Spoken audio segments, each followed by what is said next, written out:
Selamat siang Ibu, boleh perkenalan diri dulu Bu, secara singkat tentang diri Ibu. Oke, nama saya Eka Retno Utami. Saya mengajar matematika dan dulu pernah mengajar di SMK Negeri 1 Amabi Oveto Timur di Nusa Tenggara Timur.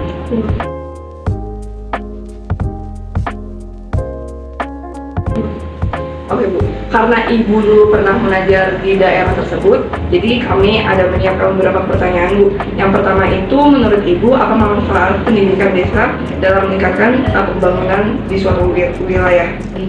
Manfaatnya ya, jadi dengan adanya pendidikan di desa tersebut, itu sangat membantu meningkatkan kualitas SDM manusia yang tinggal di sana. Jadi dengan pendidikan yang tinggi, ya, jadi mudah-mudinya kan jadi punya bekal dan potensi mereka jadi disiapkan untuk masa depannya mereka dan juga untuk membangun desanya di wilayah tersebut. Lanjut ke pertanyaan yang kedua, bagaimana peran pendidikan di desa dapat mengurangi kesenjangan pembangunan antara wilayah perkotaan seperti kita dan pedesaan? Menurut Ibu seperti apa? Oke, kalau untuk perannya penting banget sih.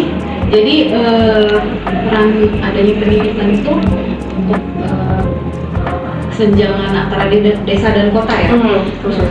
Jadi ya itu tadi nyambung sebenarnya karena pendidikan itu kualitas SDM jadi meningkat Ya betul. Nah, dengan peningkatan SDM itu para pemuda-pemudinya yang tinggal di sana kan mau tidak mau akan membangun desanya tersebut. Jadi kita nggak ada sinyal di sini, berarti kita bangun menaranya, kita kurang listrik di sini, kita bikin teknologinya.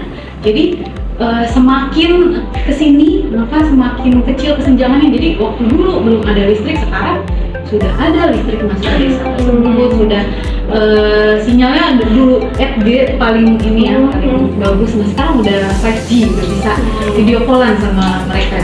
Pun rumah-rumahnya tadinya juga pembangunannya ya jauh-jauh gitu, rumahnya terus terbuat dari ya sederhana dari bebak namanya, kayu-kayu gitu. Nah sekarang kan karena peningkatan SDM-nya itu yang mulai meningkat, ada kerja kan, kemudian nggak cuma bertani, jadi mereka membangun desanya juga membangun gereja juga di sana, jadi banyak bangunan-bangunan yang Infrastrukturnya meningkat ya. sekolahnya juga udah dari gedung, nggak cuma bebak juga, jadi karena rumahnya pada dari bebak kan sekarang udah pada dari semen bangunan permanen.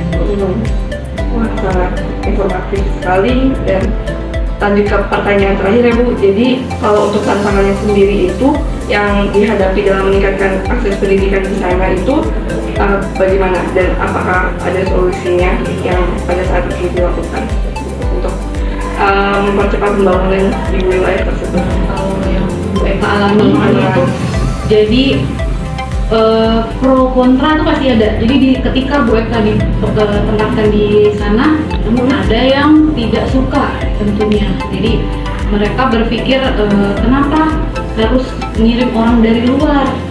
Kenapa nggak putra daerah aja gitu yang jadi guru di sana? Ada yang kontra seperti itu. Jadi setiap itu pasti ada yang kontra. Nah itu, tapi sedikit sih. Ada juga yang pro, yang mendukung. Nah terus selain itu bahasa juga. Jadi kan mereka SMA aja ada yang nggak bisa bahasa Indonesia. Jadi ya, caranya adalah dengan mediator. Jadi ada yang anak yang menguasai bahasa Indonesia ya mereka supaya berkomunikasinya lancar gitu ya. Bu Eka pun juga belajar bahasa daerah sana. Jadi biar kita ada titik temunya kan. Jadi biar apa namanya nyambung. Dan lagi-lagi ya karena keterbatasan itu, Bu Eka ngajar di kota nggak mungkin disamain sama di desa ya. Kalau di kota udah belajar limit, jadi nggak mungkin di sana ngajarin limit. Kita benar-benar harus tahu koordinat kartesius saja mereka belum tahu, bilangan apa garis bilangan aja yang minus yang plus aja itu. Jadi benar-benar dari konsep dasarnya ditanamkan supaya mereka paham dulu gitu, bisa lanjut. Wah, pengalaman Ibu itu sangat benar-benar informatif banget buat kita Jadi kayak kita tahu pengalaman bagaimana mengajar di desa itu seperti apa. Oke, baik Ibu, terima kasih atas sharing pengalamannya bersama kami. Sekali